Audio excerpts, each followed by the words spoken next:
Nós celebramos o 17º domingo do tempo comum, e a palavra de Deus para esse domingo é uma grande exortação para que não coloquemos a nossa confiança nas circunstâncias humanas, mas lancemos o nosso coração em Deus.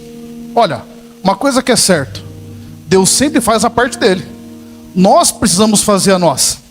Sabe que mesmo em alguns momentos quando Deus coloca à prova as pessoas, não tem um intuito meramente de uma interpelação por circunstância. Ele quer que nós cheguemos a um nível de intimidade maior, que o conheçamos mais e melhor. A primeira leitura de Eliseu mostra uma situação muito parecida com a do Evangelho. Eliseu tem diante de si 20 pães e tem 100 pessoas para alimentar. E a preocupação, a questão que o servo traz, é a questão que qualquer um de nós traria. Eu tenho certeza que você já fez a experiência, pelo menos a maioria de nós, de um dia ter que organizar a quantidade de comida que você ia comprar, o que você ia fazer, é ou não é? E a gente organiza nem para não faltar, não é verdade? E nem para sobrar de tanto que a gente não consiga depois armazenar.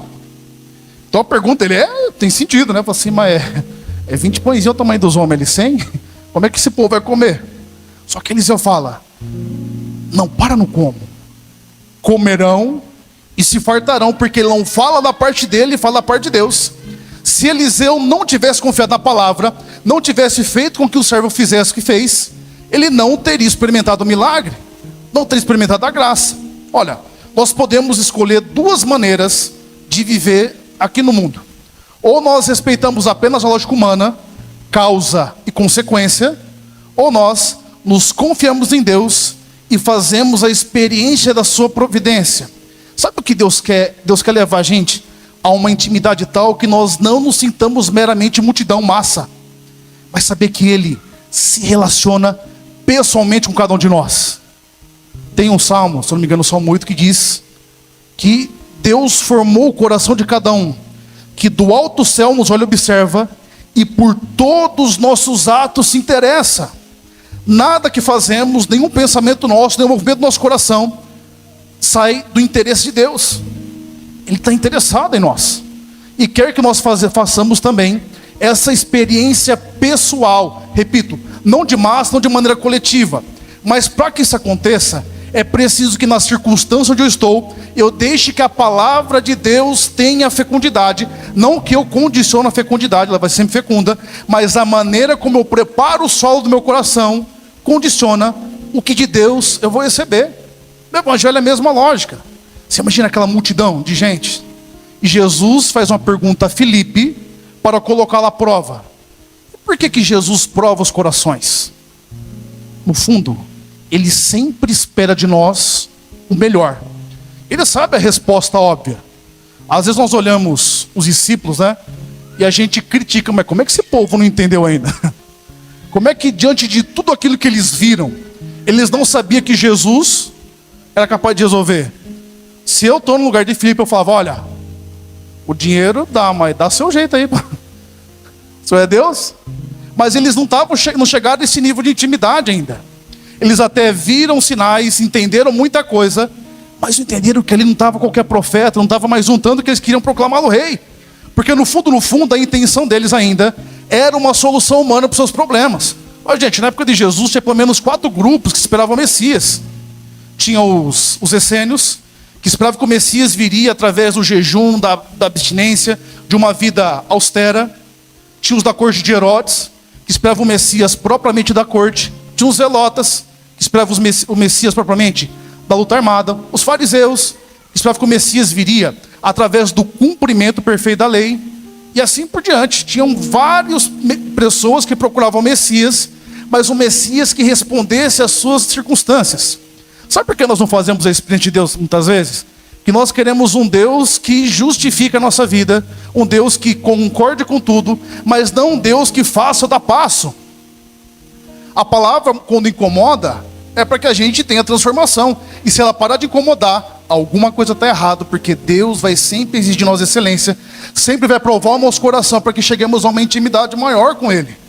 E quando Filipe apresenta essa situação, depois André vem com 5 pães e 2 peixes. Alguns estudiosos dizem que ele estava o salário de um dia, trabalho. No entanto, Quando ele apresenta, ele fala, olha, eu tenho isso aqui, mas o que é isso para tanta gente?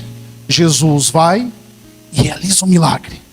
Sabe uma coisa que não dá para entender a postura de algumas pessoas, mesmo de alguns irmãos nossos? Ô, gente, é milagre. Não tem como você justificar uma partilha ali. Olha, tem um autor, chama Joaquim Jeremias, ele fez um estudo de 20 anos sobre a realidade social, econômica de Jerusalém. Lógico, deve ter muito mais pesquisas, mas a pesquisa dele praticamente não é algo muito consistente. A maioria das pessoas naquela época fazia apenas uma única refeição por dia. Quando fazia, a maioria das pessoas seguiam Jesus essa multidão, a grande maioria eram pessoas pobres. E, portanto, não tem excesso. Às vezes nós queremos ler o Evangelho como se tivesse as mesmas condições hoje. Nós somos um povo que nasceu com água encanada, não é? Energia elétrica. Não tinha essas coisas não, gente. Para conservar o alimento, muitas vezes eu deixava na banha ou no sal. Essa era a geladeira da época. Mas como é que esse povo ia conservar algo se não tinha um básico? E como é que ia ter alimento sobrando para todo mundo, comer com fartura a ponto de sobrar, sendo que eles não tinham nem sobrando para eles? Quando Jesus realiza o milagre, ele está mostrando, eu sou suficiente para saciar vocês. E os 12 cestos não é de maneira hipotética ali, não é porque tinha apenas 12 cestos e portanto encheu de maneira circunstancial. Na verdade, o número 12 é o número de totalidade. 12 são as tribos de Israel, 12 são os apóstolos, ali está o novo povo. Deus está dizendo, olha, eu sou suficiente para alimentar todos vocês e transbordar, a ponto que com as sobras, enche os 12 cestos, enche tudo. Eu sou suficiente. Ele está dizendo para nós também hoje, eu sou suficiente para trazer sentido para a sua vida. Eu sou suficiente não para trazer apenas um sentidozinho de nada, mas a ponto de transbordar. Mas a grande questão é a seguinte, será que eu ainda não estou parando no como? Ô Senhor, tem que ter muito dinheiro para comprar comida aqui para os povos. 5 pães e 2 peixes é pouco. Nós esquecemos quem é Deus muitas vezes. Se nós confiamos nele, ele faz a obra, gente. O problema é que nós queremos que a coisa aconteça do nosso jeito, da nossa maneira. No fundo, parece que nós nos colocamos no lugar de Deus. Queremos que tudo aconteça segundo o jeito que eu acho. É por isso que muitas pessoas recebem graças. O pastor Tiago vai dizer que nós não recebemos o que pedimos porque pedimos mal, pedimos errado, pedimos baseado em nossos deleites, circunstâncias e necessidades. Esquecemos de voltar nosso coração para Ele e rezar com base na palavra que é dele. Se a palavra é dele, Ele disse que vai fazer, Ele vai realizar, gente. Mas precisa do nosso passo. E se eu não der o passo, você não vai fazer a experiência. Deus vai exigir de você o passo. Diferente de nós, Deus não faz por nós aquilo que nós precisamos fazer. Nós somos uma geração que quer sofrer pelo outro, muitas vezes, sobretudo, né? Um ambiente familiar. Fazer para o outro o que é para ele fazer. Deus não faz isso não. Você quer experimentar? Dê o passo. Vença a sua insegurança. Se você parar, você vai perder esse momento da visitação da graça. E essa palavra é para mim, essa palavra é para você, essa palavra é para todos nós. Como é que nós temos organizado e levado a nossa vida? Será que Deus ainda tem sido alguém que eu procuro meramente para justificar minha vida, no sentido de continuar do mesmo jeito? Ou eu tenho voltado meu coração para Ele, sabendo que a palavra dEle é transformadora? E essa palavra que é transformadora, na segunda leitura, vez de nós, humildade, e que a gente aprenda a suportar as pessoas. Não é suportar no sentido de aguentar, gente chata só. É suportar no sentido de dar suporte, de dar condição. É assim que se vive a vida na igreja. Porque se nós paramos apenas nos sinais extraordinários, mas não vivemos de maneira bela e santa as coisas ordinárias da vida do cotidiano, não adianta. Nós temos um Deus que é sentido de todas as coisas, inclusive do nosso local de trabalho, inclusive dos nossos relacionamentos. É isso que tem faltado. Ser cristão, essa é a missão de todos nós, nos desafia a ser outro Cristo. É isso aí. É ser outro Cristo em casa, no matrimônio. E você quer saber qual que é o termômetro da sua vida de fé? Vê como você está em casa. Porque em casa não tem máscara, não é? Ali a gente se conhece. Ali todo mundo sabe quem é quem. É ali que é o grande desafio para saber quem nós de fato somos. Porque no trabalho a gente se comporta, sim ou não? Até porque não comportar, né? Perde, né? Aqui na igreja o povo é comportado, às vezes tem uma coisa ou outra, mas no geral é. Mas em casa, é ali que é a grande questão. Porque é ali que é o momento que nós precisamos dar suporte, nos aplicar, para que esse Deus que alimenta e que sacia, continue alimentando todas as circunstâncias e realidades da nossa vida. Mas repito, Ele só vai fazer se você der o passo em direção a Ele. Para de ter essa mentalidade de que Deus vai trazer um castigo, uma praga, é ou não é? O castigo nós mesmos criamos, é juízo, né? Se eu me distancio de Deus, eu vou colher juízo. Se eu me aproximo, é bênção. E o juízo de Deus, ele não tem um intuito meramente trazer sofrimento para o ser humano. Ele tem um intuito de fazer nós voltarmos para o caminho e fazermos uma profunda experiência com o Senhor, com a sua graça. Por isso, dê o passo hoje. Talvez o seu coração está apertado, talvez tenha sentido angústia, e você já procurou de todas as maneiras. Procura nele. Não é algo meramente subjetivo. Ele entra na nossa vida e transforma tudo. Mas tenha coragem de confiar nele. Você percebeu que a gente confia em tanta gente, em tanta pessoa, em tanta circunstância, mas não confia em Deus? Por exemplo, se você vai pegar um avião, você fica questionando se o motorista, se o piloto, aliás, ele voa direito. Você vai pegar o ônibus, ou a carona, você veio na missa, ou se você veio de carro, você confia, sim ou não? Sim ou não? Eu vi os maridos tudo quietos. Você confia. E por que a gente não confia em Deus? E porque muitas vezes a gente deixa a palavra para depois e vai botando esperança em tanta coisa, em tanta circunstância, em tanta realidade. A única palavra que transforma, o único de todas as coisas é Ele. Enquanto eu não deixar Ele transformar minha vida na liberdade, porque Ele quis assim. Ele poderia não ter nos dado o dom da liberdade, mas deu. Porque Deus quer que nós não apenas façamos o que tem que ser feito, mas que queiramos fazer. Não por mera obrigação, mas eu escolhi. Mostrar para os relacionamentos. A não ser que a pessoa tenha alguma questão doentia, algum problema, ninguém gosta de que a pessoa fique com você obrigada, não é? Quantas vezes eu atendo os pais, as mães, e falo, nossa, mas eu queria que o meu filho quisesse me ligar. Que ele, não que eu fosse atrás.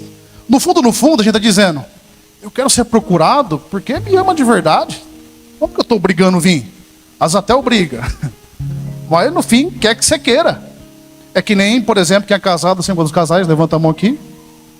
Pode baixar. É uma obrigação você amar sua esposa, sim ou não? Sim ou não?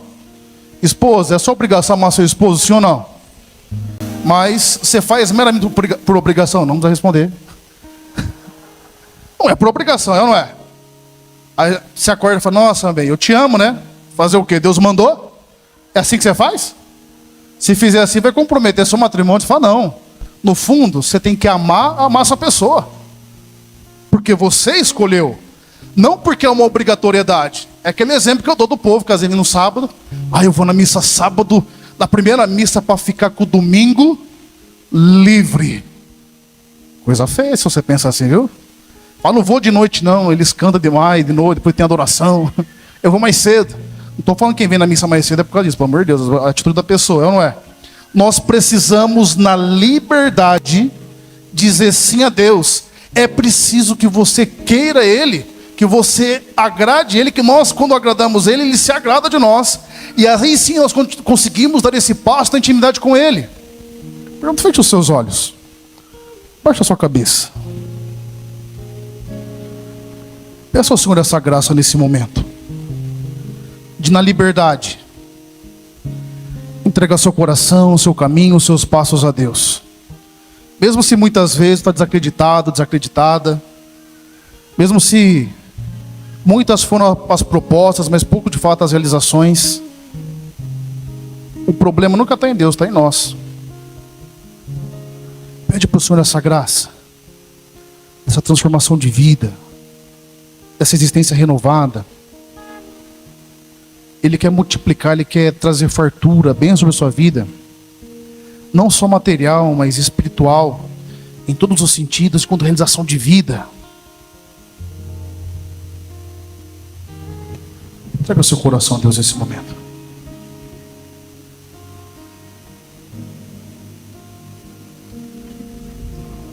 Amém? Amém. Fiquemos em pé.